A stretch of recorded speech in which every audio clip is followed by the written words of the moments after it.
പടച്ചോൻ തരുന്ന ദുനിയാവില് അള്ള കൈപിടിച്ചേൽപ്പിച്ചെന്നതാ. പരസ്പരം ഒരിക്കലും വഞ്ചിക്കരുത്, ചതിക്കരുത്. ഒരാണ് ഊട്ടിയുരുക്കി എല്ലുമുറിഞ്ഞ് കുണ്ടത്തരുന്നതിന് ഒരായുസിന്റെ വില കൊടുക്കണം. പലരും പലതും കാണിച്ച് വഞ്ചിക്കാൻ ശ്രമിച്ചേക്കാം, പലരും പല ചൂണ്ടക്കൊൽത്തൂട്ടേക്കാം.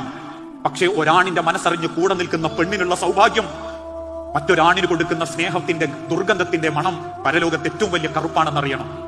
അതുകൊണ്ട് അള്ളാഹുവിന്റെ റസൂലുള്ള സഹാബത്തിനോട് പറഞ്ഞു, കെട്ടിയ പെണ്ണിനെ ചുംബിച്ചാണ് എനിക്ക് കൂലിയുണ്ട്, ഓനെ ചുംബിച്ചാൽ എനിക്ക് കൂലിയുണ്ട്. ഞാൻ നിർത്തി, സമയം കഴിഞ്ഞു. അപ്പൊ സഹാബത്ത് വെച്ച്, റസൂലി അത് ഞങ്ങളുടെ ആഗ്രഹമല്ലേ ചുംബിക്കല്? റസൂലുള്ള പറഞ്ഞു, വേറൊരു പെണ്ണിനെ ചുംബിച്ചാൽ എനിക്ക് കുറ്റുണ്ടോ? ഉണ്ട്. അപ്പൊ എന്റെ കെട്ടിയ പെണ്ണിനെ ചുംബിച്ചാൽ എനിക്ക് കൂലിയുണ്ട്, ഓളെ കെട്ടിപ്പിടിച്ചാൽ എനിക്ക് കൂലിയുണ്ട്.